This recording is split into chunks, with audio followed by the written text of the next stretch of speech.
My sister invited me to her wedding without telling me she was marrying my psycho ex. I tried to warn her, but she didn't believe me and called me jealous. Now he's stalking me again, has bugged my apartment, and threatened my best friend's life. So I'm fighting back. Back when I was 18, I had a crazy ex named Darren, who targeted me because I came from a broken family and had self-esteem issues. During the course of our 8-month relationship, he destroyed every ounce of self-worth I had left and made me fully believe I was undeserving of love. Every time he yelled or laid hands on me, he'd convince me it was my fault because I made him do it, that if I just didn't push him to, then he wouldn't hurt me. In just 8 months, he covered me head to toe in psychological and physical scars, and I only found the strength to leave him when he was arrested and thrown in jail. I quickly packed my bags and left his house, and I never saw him again, until now. It was my sister's wedding and my first time meeting her fiancé. They lived together on the opposite side of the world. Seeing my sister Kathy walk down the aisle was surreal, and I wanted to cry of happiness, until I saw the man walking down after her husband, Darren. My entire world turned upside down. I felt nauseous, and I had to leave the ceremony there and then to go to the bathroom and throw up. My head was spinning. Did Darren track me down and seduce my sister on purpose? Did my sister know what he did? Did she not care? I had so many questions and so few answers. I came back out of the bathroom an hour later and everyone was already dancing. My sister was the first to notice and she called me over, introducing me to her wonderful husband. It took everything in me not to puke, especially as he flashed that same exact smile he used to after tormenting me. I barely mustered a hello, but right as I was about to excuse myself, my sister walked off, telling me to bond with Darren a little. My legs literally went jelly out of fear, especially as Darren took my hand and led me to the dance floor. I subtly tried to break free, but his grip was too tight, and he leaned in and whispered in my ear asking if I missed his touch. I wanted to get sick, and I whispered back to him I wasn't the same defenseless girl I used to be. But instead of taking me seriously, he chuckled. He said I was even easier than he remembers, and then warned me, saying he would make what he used to do to me feel like a massage if I spoke a word to anyone about our past. I gulped in fear, and even though I wanted to, I ignored my instinct to scream, and instead just slow danced with him, fighting back the feminine urge to knee him in the gonards. The next few hours of my life were a blur. I don't remember much, but the one thing I do remember is going up to Kathy while she was away from Darren. I knew I was risking my life, but I had to tell her the truth. I took her out back so nobody could hear us, and I opened up to her. This was the first time I was ever honest about where all my scars actually came from. It was almost freeing, being able to cry without having to put on a brave face. But as I was pouring my heart out, I saw Kathy's face twisting. She was getting angry, but not at Darren. She was getting angry at me for lying. She refused to believe me, saying I was just jealous she found a husband before I did. I begged her to please listen to me. Darren was a monster capable of this. I showed her my burn mark down there, but she still wouldn't listen, and told me to take my jealousy somewhere else. She left me alone outside and went back in to dance with Darren, all while I just sobbed nonstop. That single moment hurt more than anything Darren ever did to me. The rest of the night between us was extremely tense. We barely glanced at each other. What made it worse is that I think Darren knew I had told Kathy something,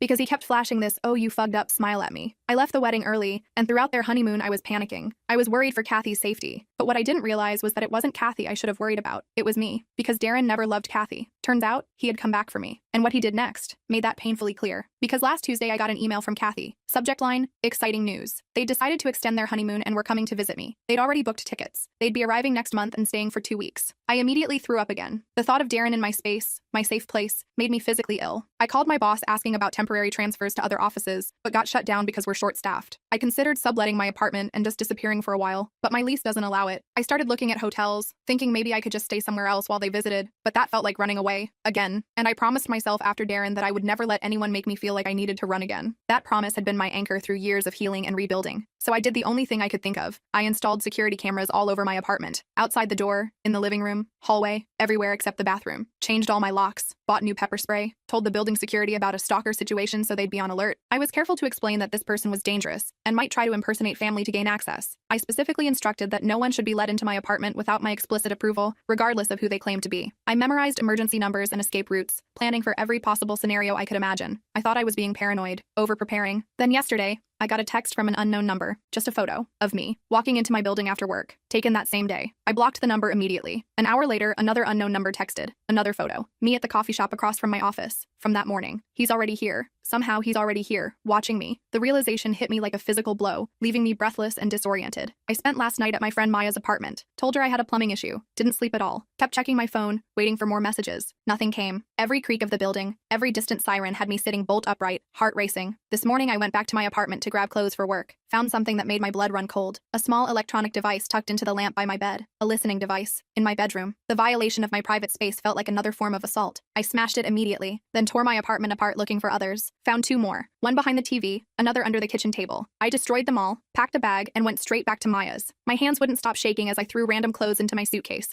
not even checking what I was packing. I'm writing this from her guest room. I've been staying here for 4 days now. Maya knows something's wrong but doesn't know what exactly. I don't want to drag her into this mess, but I can't be alone right now. Maya has always been there for me, bringing me coffee in silence and giving me space without questions. I keep asking myself how this is happening. How did he find me? How did he find Kathy? Was this his plan all along? To worm his way into my family so he could get to me again? The methodical nature of it all terrifies me more than random violence ever could. The worst part is I have no proof it's him sending the photos or planting the devices. Nothing I could take to the police. Just my word against his. And we all know how that turned out with Kathy. Law enforcement had failed me before. Why would now be any different? I feel like I'm losing my mind. Like I'm back in that relationship where I questioned everything. My perceptions, my memories, my worth. The control he had over me then is creeping back, and I don't know how to stop it. That familiar fog is settling in, making me doubt myself in ways I thought I'd overcome. Kathy called earlier. Said they're arriving next week instead of next month. Changed their plans. Can't wait to see me. I made up some excuse about a work conference, but she insisted they'd just hang out at my place while I'm working. The thought of them waiting for me, of coming home to find him there, makes my skin crawl. The thought of them in my apartment, him touching my things, sleeping in my bed. I'm literally shaking as I type this. This space I've created for myself. This refuge thousands of miles from my past, now contaminated by his presence. I don't know what to do. Call the police with no evidence? Try to convince Kathy again when she clearly doesn't believe me? Move to another country? None of these seem like real options. I feel cornered, trapped in an impossible situation with no clear escape. So I'm asking you, Reddit, what would you do? How do I protect myself and my sister from someone who's already beaten the system? Someone who's now legally part of my family? I survived him once. I'm not sure I can do it again. Update, just got another text. A photo of me sitting at Maya's window right now. The message just says, found you. I'm going to throw up again. I almost dropped my phone when I saw that message. Found you. My hands were shaking so bad I could barely show Maya. Her face went pale when she saw it. This wasn't some random creep or coincidence anymore. This was Darren, methodically hunting me down like some sick game. We need to call the police, Maya said, already reaching for her phone. I grabbed her wrist. And tell them what? That my sister's new husband is sending me photos? That I think he bugged my apartment but I destroyed all the evidence? They'll think I'm crazy. Maya's apartment suddenly felt exposed with all its windows. I kept seeing shadows move across the street, wondering if each passerby was him. We closed all the blinds and double-checked the locks. Maya insisted I take her bedroom since it had fewer windows and was farther from the front door. I couldn't sleep anyway, so I just lay there staring at the ceiling, jumping at every noise from the street below. Around 3 a.m. my phone buzzed again. Another unknown number. I almost didn't look. But what if it was important? What if it was Kathy? It wasn't. Just 3 words. Sweet dreams, Casey. I deleted it immediately and turned my phone off. My heart was pounding so hard I could feel it in my throat. How did he get all these different numbers? How was he always one step ahead? The next morning, I called in sick to work. Couldn't risk going out where he could follow me. Maya offered to stay home too, but I insisted she go. No point in both of us missing work. As soon as she left, I started researching. Looked up stalking laws, restraining orders, anything that might help. Most required evidence of explicit threats or multiple documented incidents. I had some photos and texts from unknown numbers. Nothing concrete tying them to Darren. I created a new email account and started documenting everything. Dates, times, what happened, how it made me feel. I took screenshots of the text before deleting them. It wasn't much, but it was something. A paper trail. A reality check for when I started doubting myself. Then I called James, my oldest friend from back home. If anyone would believe me without question, it would be him. He'd seen the aftermath of what Darren did to me 8 years ago. Had helped me move cities when I was too terrified to stay. Jesus Christ, he said after I explained everything. This guy is seriously deranged. What do I do, James? He's coming here next week with Kathy. James was quiet for a moment. You can't face this alone. Can you come stay with me for a while? He's already tracking me, and I can't just leave my job, my apartment, everything I've built here. Then I'm coming to you, he said firmly. I felt a rush of relief followed immediately by panic. No, he might hurt you too. He's dangerous, James. We talked for nearly 2 hours, going through options that all seemed impossible. James finally suggested something I hadn't considered, confronting Darren directly in a public place. The idea made my stomach turn, but maybe if I met him on my terms, in daylight, with people around, I decided to try it. I texted Kathy asking when exactly they were arriving and suggested meeting for coffee their first day here, somewhere public. She responded almost immediately, saying they'd already landed early that morning. They were at my apartment now, waiting for me. My blood went cold. They weren't supposed to be here for another week. I checked the date on my phone, wondering if I'd somehow lost track of time. No, they'd definitely changed their plans without telling me. Or Kathy had told me and Darren had intercepted the message somehow. I called her immediately. Hey, I thought you weren't coming until next week. We told you we changed our plans, she said, sounding confused. I texted you 3 days ago about it. I never got that text. I'd been staying at Maya's and avoiding checking my phone much due to anxiety every time it buzzed. I'd been so focused on the threatening messages that I must have missed Kathy's legitimate text,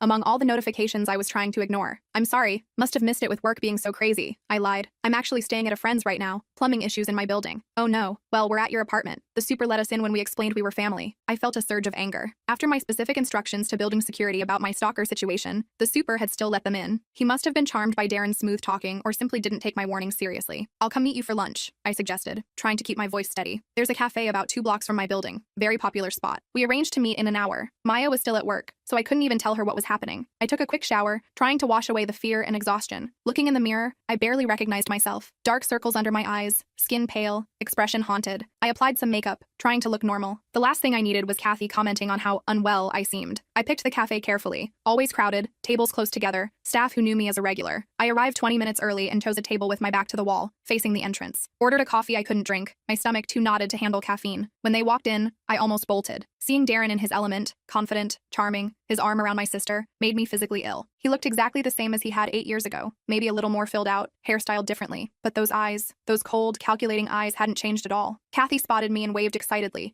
pulling Darren toward my table. I stood on shaky legs, accepting her hug with stiff arms. Then Darren was there, pulling me into an embrace before I could avoid it. So good to finally meet my sister-in-law properly, he said loudly enough for nearby tables to hear. But against my ear, he whispered, "Miss me?" I pulled away quickly, nearly knocking over my coffee. A waitress appeared to take their orders, giving me a moment to compose myself. I sat with my hands under the table so they wouldn't see them shaking. Kathy dominated the conversation, talking about their wedding, their honeymoon, how beautiful my city was. I nodded and smiled mechanically, hyper-aware of Darren watching me. He kept touching Kathy, her hand, her shoulder, her hair, making sure I saw each casual display of affection, marking his territory. "Your apartment is gorgeous," Kathy said, though I was surprised by all the security cameras. "Are you having problems with break-ins around here?" So they'd noticed those. I wondered if Darren had already disabled them. "Just being cautious," I said, eyes flicking to Darren. "Never know who might try to get in." His smile didn't falter, but something flashed behind his eyes. Challenge accepted. The lunch continued with excruciating small talk. Kathy seemed oblivious to the tension, happily chatting away while I sat there calculating distances to exits, wondering if screaming would actually make anyone help or just label me as crazy. As we were finishing,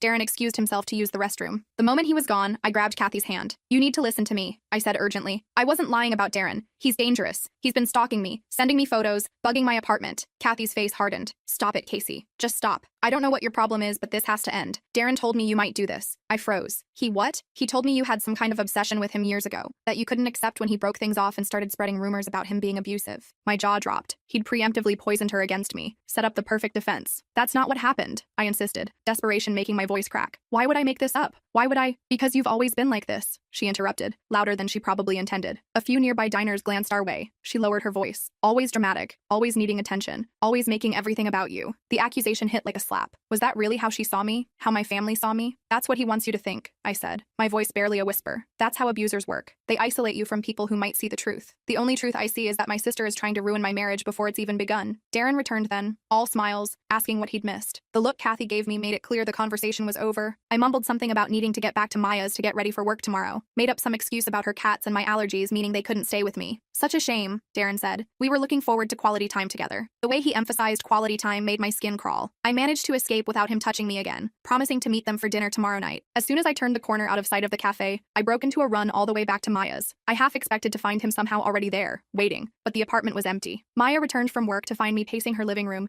chewing my nails down to the quick, a habit I'd broken years ago after leaving Darren. "They're here already," I told her. "In my apartment. He's convinced Kathy I'm some delusional ex who made up abuse allegations." Maya sat me down, made me drink some water, and actually listened, unlike my sister, unlike the police would. She believed me without question, and that simple act of faith nearly broke me. "You're staying here as long as you need," she said firmly, "and we're going to figure this out." That night, I got another text. A photo of me entering Maya's building after lunch, then another of Maya arriving home from work. The message read, "Nice friend. Would hate for anything to happen to her." I showed Maya, expecting her to freak out. Instead, she got angry. Not scared. Angry. Called him a pathetic coward hiding behind text messages. Her righteous fury was somehow exactly what I needed. It reminded me that this wasn't normal, that I wasn't crazy for being terrified. We spent that night developing a plan. First, I'd try reasoning with Darren directly, meet him somewhere public, record the conversation secretly, try to get him to admit what he was doing. Maya would be nearby as backup. If that didn't work, we'd try again with Kathy, showing her concrete evidence if we could get it. And if all else failed, we'd go to the police with whatever we had, no matter how circumstantial. The next day at work was torture. I kept seeing him everywhere, in the reflection of windows, in crowds on the street, behind me in the elevator. Every time my phone buzzed with an email, my heart stopped. My boss noticed something was wrong and called me into her office. I was sure I was going to be fired for my obvious distraction. Instead, she asked if I was okay, really looked at me with genuine concern. Something about her grandmotherly kindness broke through my defenses, and before I knew it, I was telling her everything. Not the messy details, just that my sister had married my abusive ex, and now they were in town, and I was scared. I expected skepticism or awkward platitudes. Instead, she immediately offered me a week of personal leave. When I hesitated, concerned about the short staffing, she said, "Your safety matters more than any project deadline." It was such a simple statement of fact, but it hit me hard. My safety mattered. Me, I mattered. After years of Darren making me feel worthless,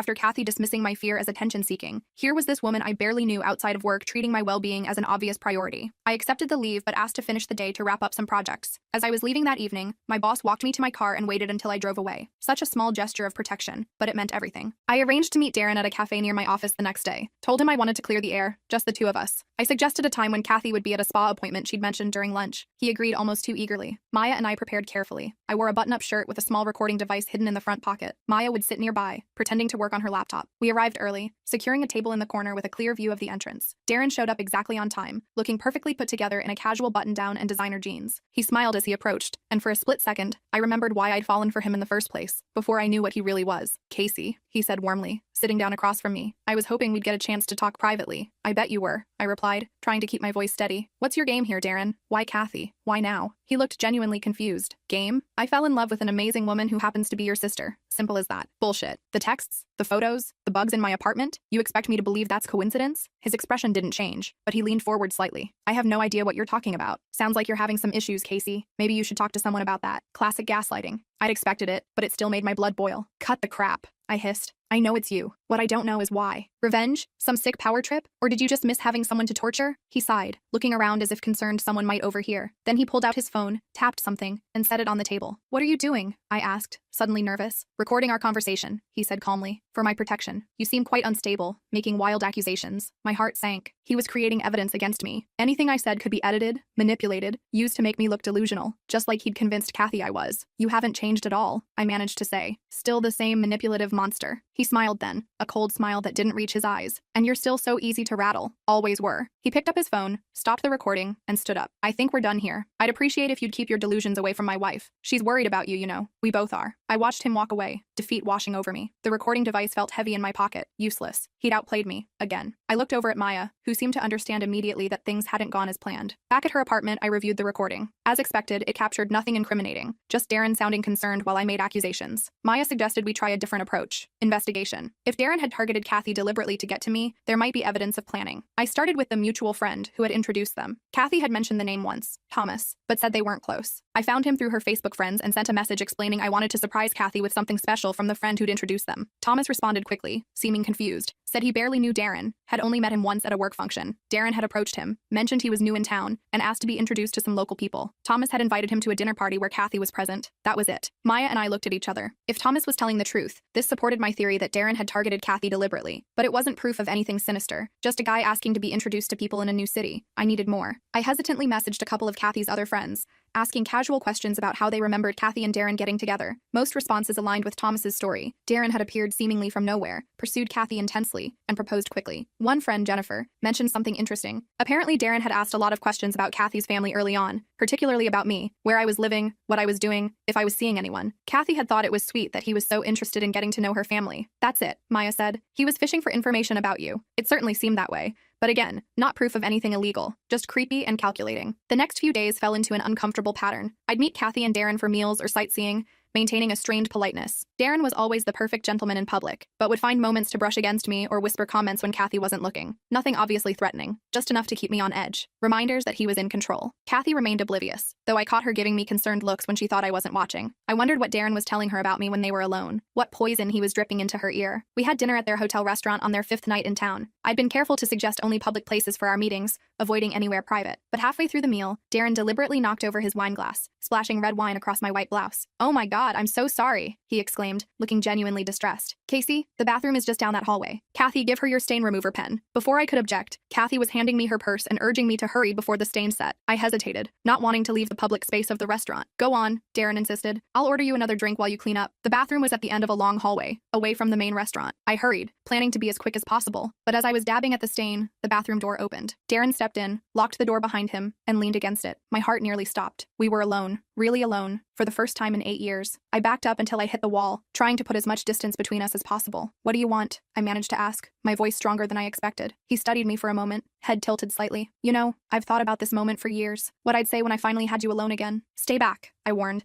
reaching into my purse for my pepper spray. I'll scream. He pulled out his phone, showing me he was recording. Go ahead. Scream. Attack me. I'll just show everyone how my mentally unstable sister-in-law assaulted me when I came to check if she needed help. My hand fell away from my purse. He was right. Anything I did would be twisted against me, just like before, just like always. Why are you doing this? I asked, my voice barely a whisper. It's been 8 years. Why can't you just leave me alone? 8 years, 2 months, and 16 days, he corrected, taking a step closer. Did you really think I'd just forget you? That I'd let you walk away without consequences? The casual way he recited the exact time since I'd left him sent ice through my veins. He'd been counting the days. So that's what this is? Revenge? You married my sister to get back at me? He laughed, a sound that used to make my stomach flutter but now made it turn. Initially, yes. Finding you wasn't easy, you know. You covered your tracks well. But then I remembered your sister. How you were always talking about her. Always trying to protect her. His smile widened. Ironic, isn't it? You're sick, I spat. Kathy doesn't deserve to be used like this. Here's the interesting part, he continued as if I hadn't spoken. I actually like Kathy. She's sweet, uncomplicated, appreciative of everything I do for her. Not like you, always questioning, always fighting. The way he talked about her, like she was a pet who behaved well, made me want to throw up. If you hurt her, you'll what? He interrupted, taking another step closer. Now he was just arm's length away. Run to the police with your wild stories? Tell your parents? We both know how well that worked out at the wedding. He reached out suddenly, brushing his fingers against my cheek. I flinched away, but there was nowhere to go with the wall at my back. You'll always be my favorite, though, he murmured. No one reacts quite like you do. No one breaks quite so beautifully. A knock on the door made us both freeze. Hello? Is someone in there? A woman's voice called. Darren's expression darkened for just a second before he composed himself. Think about what I said, he whispered, then unlocked the door and stepped out, saying loudly, all yours, ma'am. Just checking if my sister-in-law needed help with the wine stain. I stayed in that bathroom long after he left, hands braced on the sink, trying to stop shaking. His words kept echoing in my head. You'll always be my favorite. The possessiveness in his voice. The absolute certainty that I still belonged to him somehow. When I finally returned to the table, Kathy looked worried. Everything okay? You were gone a while. Fine, I said automatically. Stain was stubborn. Darren smiled at me across the table, raising his fresh glass of wine in a small toast only I would notice. I couldn't eat another bite after that, just pushed food around my plate until we finally left. That night, I told Maya everything. She wanted to go straight to the police, but what would we say? That my brother-in-law said some creepy things to me in a bathroom? That he touched my face? None of it was illegal, just terrifying in context. The next day, I decided to try a different approach with Kathy. I invited her for lunch, just the two of us. Said I wanted some sister time before they left. To my surprise, she agreed readily. I was careful this time, avoiding direct accusations against Darren. Instead, I asked casual questions about how they met, letting her talk. As she told the story of Thomas introducing them at a dinner party,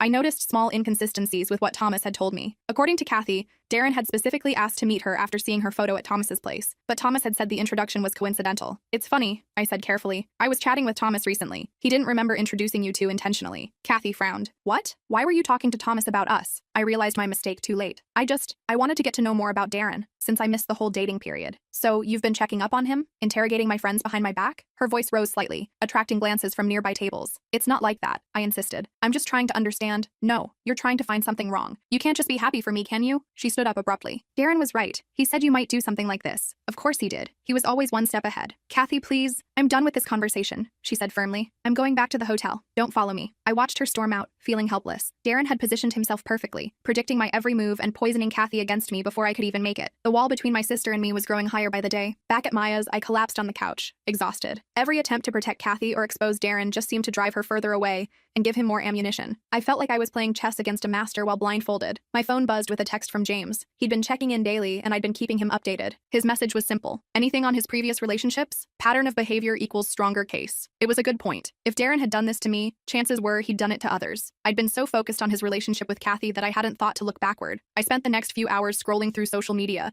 trying to trace Darren's past relationships. It wasn't easy. He had minimal online presence, and what existed was carefully curated. Eventually, I found a woman named Patricia, who had posted vague but pointed comments on older photos, where she was tagged with Darren. Things like, some memories are better forgotten, and true colors always show eventually. I took a chance and messaged her, explaining who I was, and asking if she'd be willing to talk about Darren. To my surprise, she responded almost immediately, offering her phone number. When I called, Patricia was initially cautious, but as soon as I mentioned my situation, that Darren had married my sister after dating me years ago, she opened up. He did the same thing to me and my cousin, she said, her voice tight with old anger. Dated me for about a year, was charming at first but got controlling and then violent. When I finally left him, he somehow engineered meeting my cousin at a gym, started dating her. I tried to warn her, but she trailed off. She didn't believe you, I finished. Worse, she believed him when he said I was making it all up because I was jealous. We didn't speak for over a year because of him. It was eerie how similar her story was to mine. What happened in the end? Patricia was quiet for a moment. He hurt her worse than he hurt me, put her in the hospital. That's when she finally believed me. My blood ran cold. Did you go to the police? We tried. He had alibis, manipulated evidence, made my cousin sound unstable. Charges were eventually dropped. She sounded tired, the way people do when they've fought a long battle and lost. We got a restraining order, but that was it. Last I heard, he moved to another state. After we hung up, I sat in stunned silence. Then I started searching more deliberately, using terms like Darren Thomas abuse and Darren Thomas restraining order. I found 2 more women who had shared stories in support groups or local news comments, though they didn't use his full name. The pattern was identical: charm, isolation, violence, escape. Then he'd target someone connected to them. It was methodical, deliberate, and absolutely terrifying. I didn't sleep that night, just kept researching, documenting, building a case. By morning, I had a digital folder full of screenshots, dates, patterns, and 3 women willing to speak about their experiences if needed. But would it be enough? Kathy was already suspicious of my motives. Darren had already established me as jealous and unstable. How could I present this evidence without it seeming like exactly what he predicted I would do? As I was wondering this, a text came from Kathy. After our argument yesterday,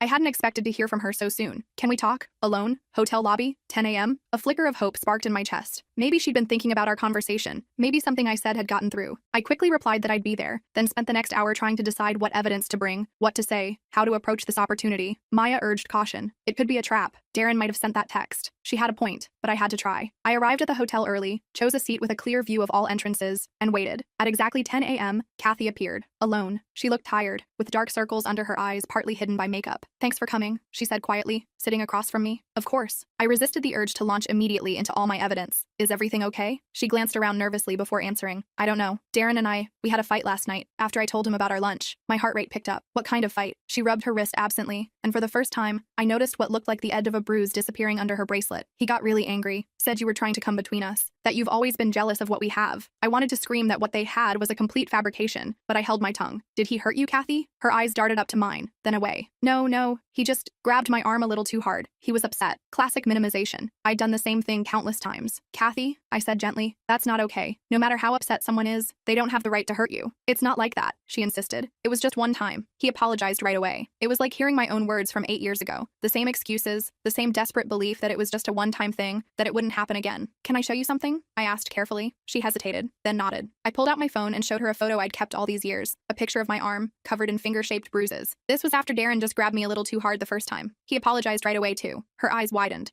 That could be anything. Anyone. I have more, I said quietly. And not just from me, from other women. Patricia, Susan, Ashley, all with the same story, all connected to each other somehow. Kathy's face paled. You're making this up. You have to be. I wish I was, I said, feeling an overwhelming sadness. But deep down, I think you know I'm not. That's why you texted me today, isn't it? Because something felt wrong. She stared at me for a long moment, conflict clear in her eyes. Then she looked down at her wrist again, slowly pushing her bracelet back to reveal the full bruise, a distinct handprint wrapped around her delicate wrist. He said it wouldn't happen again, she whispered. He always says that, I replied gently, to all of us. For the first time since the wedding, I saw a crack in her certainty, a flicker of doubt. It wasn't much, but it was something, a start. What do I do? She asked, her voice small. First, you don't go back to that hotel room alone, I said firmly. You come with me right now. We'll figure out the rest together. She looked torn, glancing toward the elevators. My things. I need my passport, my clothes. We can sort that out. Your safety is what matters right now. Just as I thought she was about to agree, her phone buzzed. She looked down at it, and the color drained from her face again. It's Darren. He's in the lobby. He says he can see us. I whipped my head around, scanning the hotel lobby with my heart in my throat. There he was, lounging by the reception desk, staring directly at us with that smug little smile I'd grown to hate. My entire body went rigid. Don't look, I whispered to Kathy. Just get up and walk with me toward the front doors. Act normal. She nodded almost imperceptibly, gathering her purse with shaking hands. We stood up casually, like we were just 2 sisters finishing a coffee date. I linked my arm through Kathy's, partly for comfort but mostly so she couldn't bolt. The exit was maybe 30 steps away. Casey, Darren's voice rang out across the lobby. People turned to look. Damn it. Classic manipulation. Making a scene in public so we couldn't ignore him without looking like the crazy ones. Keep walking, I murmured, but Kathy had already frozen. I could feel her trembling against me. Darren strode toward us, all charming smiles for the onlookers. Honey, there you are. I've been looking everywhere. He reached for Kathy's arm, the same one with the bruises, and I instinctively stepped between them. We're just heading out for some sister time, I said loudly enough for nearby people to hear. Shopping, you know, girl stuff. His eyes hardened for a microsecond before the mask slipped back into place. Actually, we have that lunch reservation, remember? With my business associates? Kathy looked down. I forgot. No problem, sweetheart. He reached around me to grab her hand. We should head up so you can change. I could see it happening in real time. Kathy retreating back into herself, the brief moment of clarity fading. I was losing her again. Actually, I blurted out, Kathy's not feeling well. Migraine. She mentioned it earlier. Right, Kath? She looked at me, then at Darren, clearly trapped between us. Is that true? Darren asked, his voice dripping with concern while his eyes remained cold. After what felt like forever, Kathy nodded. I do have a headache. Then I'll take care of you upstairs, Darren insisted, his grip on her hand tightening visibly. Women's problems too, I added quickly. She needs her sister right now. You understand? I could see him calculating, aware of the people watching this exchange. He couldn't make a scene without exposing himself. Fine, he said finally. I'll reschedule lunch. Text me when you're done with your sister time. The way he said it made it sound dirty. We will, I promised. already pulling Kathy toward the exit. Once outside, I practically dragged her to the taxi stand. We climbed into the first available cab, and I gave Maya's address. Only when we were moving did I let myself breathe. "He's going to be so angry," Kathy whispered, staring back at the hotel as it receded behind us. "But he can't hurt you if you're not there," I pointed out. She rubbed her wrist again. "You don't understand. He'll find me. He always does." The defeated certainty in her voice hit me hard. I'd felt that same hopeless inevitability many times. "Not this time," I promised.